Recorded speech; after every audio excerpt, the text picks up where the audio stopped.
India Pakistan இடையே மோதல் என்பது கடுமையாக வலுத்து வருகிறது. எப்பொழுது வேண்டுமானாலும் பாகிஸ்தானில் நுழைந்து நம் படை வீரர்கள் தாக்குதல் நடத்தலாம்.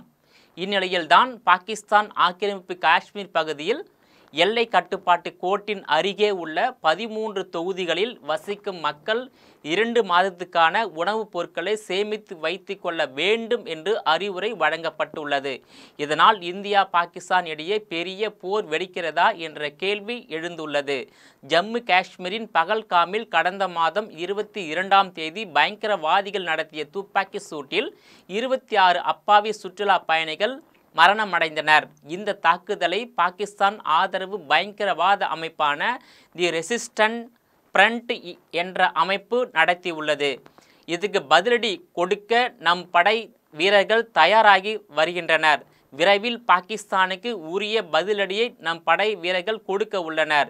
எல்லையில் இராணுவ வீரர்கள் குவிக்கப்பட்டு உள்ளனர். அதேபோல் அரபிக்கடலில் போர் கப்பல்கள் நிலைநிறுத்தப்பட்டு உள்ள நிலையில் விமானப்படை விமானங்களும் அவசர கால பயிற்சியை தொடங்கியுள்ளன.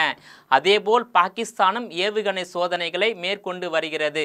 அது மட்டுமின்றி எல்லையில் பாகிஸ்தான் வீரர்கள் அத்துமீறி துப்பாக்கி சூடு நடத்தும் சம்பவங்களும் அரங்கேறி வருகின்றன. இதற்கு நம் படை வீரர்கள் உரிய முறையில் பதிலடி கொடுத்து வருகின்றனர். இதனால் எல்லையில் நாளுக்கு நாள் பதற்றம் என்பது தொடர்ந்து அதிகரித்து வருகிறது. மேலும் இந்தியா பதிலடி கொடுக்கும் போது பாகிஸ்தானும் தாக்கலாம். இதனால் இரு நாடுகளும் இடையே போர் பதற்றமும் ஏற்பட்டு உள்ளது. இதற்கிடையே தான் எல்லை கட்டுப்பாட்டு கோட்டு பகுதியில் வசிக்கும் பாகிஸ்தான் ஆக்கிரமிப்பு காஷ்மீர் பகுதி மக்களுக்கு முக்கிய அறிவுரைகள் வழங்கப்பட்டுள்ளது. இது தொடர்பாக பாகிஸ்தான் ஆக்கிரமிப்பு காஷ்மீரின் பிரதமர் சௌத்ரி அன்வர் உல் ஹக் மக்களுக்கு முக்கிய உத்தரவுகளை பிறப்பித்துள்ளார். அங்குள்ள நாடாளுமன்ற சபையில் அவர் பேசியதாவது: எல்லை கட்டுப்பாட்டு கோட்டின் அருகே உள்ள 13 தொகுதிகளில் வசிக்கும் மக்களுக்கு முக்கிய அறிவுரைகள் வழங்கப்பட்டுள்ளது. 2 மாதத்துக்கான உணவுப் பொருட்களை சேமித்து வைத்துக் கொள்ள கூறியுள்ளோம். தற்போதைய நிலையை கருத்தில் கொண்டு ரூபாய் 35 லட்சம் அமெரிக்க டாலர் நிதி என்பது ஒதுக்கப்பட்டுள்ளது. இது மக்களுக்கான உணவு மருந்து உட்பட அத்தியாவசிய பொருட்களுக்காக பயன்படுத்தப்பட உள்ளது என்றும் கூறியுள்ளார். அதேபோல் நீலம் பள்ளத்தாக்கு மற்றும் எல்லையை ஒட்டியுள்ள மற்ற பகுதிகளுக்கும் சுற்றுலா பயணிகள் செல்ல தடை விதிக்கப்பட்டுள்ளது. அதேபோல் பாகிஸ்தான் ஆக்கிரமிப்பு காஷ்மீர் முழுவதும் உள்ள மதரசாக்கள் மறு அறிவிப்பு வரும் வரை மூடப்பட்டு இருக்க வேண்டும் என்றும் உத்தரவிடப்பட்டுள்ளது. அதன்படி முதற்கட்டமாக 1000 மதரசாக்கள் மூடப்பட்டுள்ளன.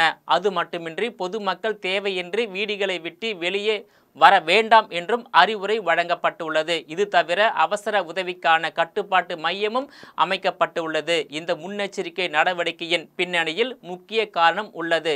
ஏனென்றால் இந்தியா பாகிஸ்தான் இடையே தொடரும் நீண்ட கால பிரச்சனை என்பது காஷ்மீரை மையப்படுத்தி தான் நடந்து வருகிறது. நமக்கு சொந்தமான காஷ்மீரின் ஒரு பகுதியை தான் பாகிஸ்தான் ஆக்கிரமித்து வருகிறது. ஆனால் நம்மிடம் உள்ள காஷ்மீருக்கும் பாகிஸ்தான் சொந்தம் கொண்டாடி வருகிறது. இதுதான் இரு நாடுகள் இடையே பிரச்சனைகளுக்கு முக்கிய காரணமாக அமைந்துள்ளது. மேலும் தற்போது பாகிஸ்தான் வசம் உள்ள பாகிஸ்தான் ஆக்கிரமிப்பு காஷ்மீர் என்பது இரு நாடுகள் இடையேயான எல்லை கட்டுப்பாட்டு கோட்டின் அருகே உள்ளது. இது பயங்கரவாதிகளின் கூடாரமாக மாறியுள்ளது. பாகிஸ்தானில் செயல்படும் ஏராளமான பயங்கரவாத அமைப்புகளின் பயிற்சி மையம் பாகிஸ்தான் ஆக்கிரமிப்பு காஷ்மீரில் தான் இருப்பதாக சொல்லப்படுகிறது. மொத்தம் 40 முகாம்கள் வரை இங்கு உள்ளதாக கூறப்படுகிறது. இங்கு இருந்துதான் பயங்கரவாதிகள் நம் நாட்டுக்குள் ஊடுருவி தாக்குதல்களை நடத்தி வருகின்றனர். இதனால் தற்போது நம் படை வீரர்கள் பாகிஸ்தான் ஆக்கிரமிப்பு காஷ்மீரை குறிவைத்து தாக்கலாம். மேலும் இதற்கு முந்தைய தாக்குதல்களை விட இந்த முறை நம் படை வீரர்கள் உக்கிரமாக தாக்குதல் நடத்தலாம் என்ற தகவல் வெளியாகி உள்ளது. இது பாகிஸ்தான் ஆக்கிரமிப்பு காஷ்மீரில் வசிப்போரின் இயல்பு வாழ்க்கையை பெரிதும் பாதிக்கலாம். இதனால் தான் பயந்து போன பாகிஸ்தான் ஆக்கிரமிப்பு காஷ்மீரின் பிரதமர் சௌத்ரி அன்வர் உல் ஹக் மேற்கூறிய உத்தரவுகளை பிறப்பித்துள்ளார். குறிப்பாக இந்தியாவும் பாகிஸ்தானும் பிரிட்டிஷ் அரசாங்கத்திடம் இருந்து 1947ஆம் ஆண்டு ஆகஸ்ட் 15ஆம் நாள் சுதந்திரம் அடைந்த நாள் முதல் தற்போது வரையில் கடந்த 78 ஆண்டுகளாக ஜம்மு காஷ்மீர் எல்லை பகுதியிலும் பாகிஸ்தான் எல்லை பகுதியில் இந்தியாவுக்கும் பாகிஸ்தானுக்கும் இடையே தொடர்ந்து நடைபெற்று வரும் போரும் மோதல் போக்கும் துப்பாக்கி சூடுகள் போன்ற சம்பவங்கள் நடைபெற்று வருகிறது. குறிப்பாக 1971ஆம் ஆண்டு இந்தியாவுக்கும் பாகிஸ்தானுக்கும் இடையே ஏற்பட்ட போரில் அன்றைய கிழக்கு பாகிஸ்தானில் பாகிஸ்தான் இராணுவத்துக்கு எதிராக இந்திய இராணுவம் போரிட்டு வெற்றி பெற்றது.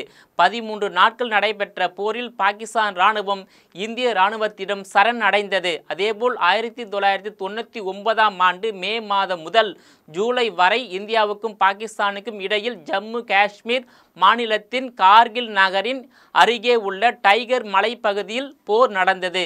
கார்கிலை மீட்க இந்திய அரசு மேற்கொண்ட நடவடிக்கையாகும். மே மாதம் 1999இல் பாகிஸ்தான் இராணுவமும் காஷ்மீரி போராளிகளும் பாகிஸ்தானிலிருந்து கட்டுப்பாட்டு கோட்டை தாண்டி இந்தியாவிற்குள் நுழைந்ததே போருக்கு முக்கிய காரணமாகும். இந்திய வான்படையின் துணையோடு இந்திய தரைப்படை பாகிஸ்தான் இராணுவம் மற்றும் போராளிகளால் ஆக்கிரமிக்கப்பட்ட இந்திய பகுதிகளை வெற்றிகரமாக மீட்டது. கடந்த 78 ஆண்டுகளாக இந்தியாவுக்கும் பாகிஸ்தானுக்கும் இடையே குறிப்பாக ஜம்மு காஷ்மீர் எல்லை பகுதியில் தொடர்ந்து பதற்றமும் மோதல் போக்கும் ஜம்மு காஷ்மீரின் எல்லை பகுதியில் நடைபெற்று வருகிறது. இந்நிலையில்தான் பகல்காமில் கடந்த மாதம் 22ஆம் தேதி பாகிஸ்தான் ஆதரவு பயங்கரவாதிகள் நடத்திய துப்பாக்கி சூட்டில் 26 சுற்றுலா பயணிகள் பரிதாபமாக உயிரிழந்து உள்ளனர். இதனால் இந்தியாவுக்கும் பாகிஸ்தானுக்கும் இடையே எப்பொழுது வேண்டுமானாலும் போர் மூலம் அபாயம் உருவாகி உள்ளது. இந்த போரிலும் இந்தியாவின் வெற்றி தொடரும், பாகிஸ்தான் இந்தியாவிடம் சரணடையும் என்று சர்வதேச அளவில் பேசு பொருளாக உள்ளது குறிப்பிடத்தக்கது. நேயர்களே, மீண்டும் இது போன்ற மற்றொரு நிகழ்ச்சியில் சந்திக்கிறேன். அதுவரையில் உங்களிடமிருந்து விடைபெறுவது விஜயபாலன்.